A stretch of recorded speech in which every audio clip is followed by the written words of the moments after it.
வணக்கம் நண்பர்களே. சோ இந்த வீடியோல நம்ம டிஸ்கஸ் பண்ண போற டாபிக் சவுத் ஆப்பிரிக்காவோட playing 11 prediction for the first T20 against India in Qatar. இந்தியாவோட பிளேயிங் 11 prediction பத்தி ஆல்ரெடி நான் வீடியோ போட்டுட்டா, பார்க்காதவங்க போய் செக் பண்ணிட்டு உங்களோட கருத்துக்களை கமெண்ட் செக்ஷன்ல போடுங்க. இப்போ சவுத் ஆப்பிரிக்கா பிளேயிங் 11 குள்ள போவோம். சோ ஓப்பனிங்ல வந்து பாத்தீங்கன்னா குவிண்டன் டிகாக், ரீசா ஹெண்ட்ரிக்ஸ் வந்தா பெட்டரா இருக்கும். ஏன்னா ரெண்டு பேருமே வந்து பாத்தீங்கன்னா நல்ல players. Quinton de Kock experience player, Reeza Hendricks already recent டைம்ஸ்ல நல்லா விளையாடிட்டு வராரு.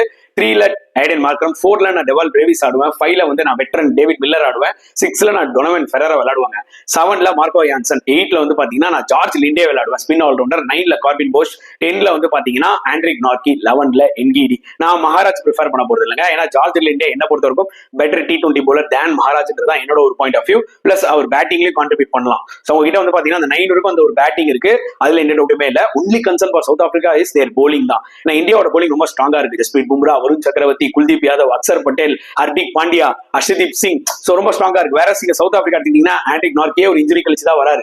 என்கிடி ஓகே இன் T20s. மற்றபடி எல்லாம் ஆல்ரவுண்டர்ஸ் தான். மார்க்கோ யான்சன் வேணா சொல்லலாம், மற்றபடி அந்த அளவுக்கு பயமுத்துற அளவுக்கு ஒரு போலிங் அட்டாக் இல்லைன்றதா என்னோட ஒரு point of view. So South ஆப்பிரிக்காவோட பிளேயிங் 11 prediction நான் சொல்லிட்டேன். உங்களோட கருத்துக்களை மறக்காம கமெண்ட் செக்ஷன்ல போடுங்க மக்களே.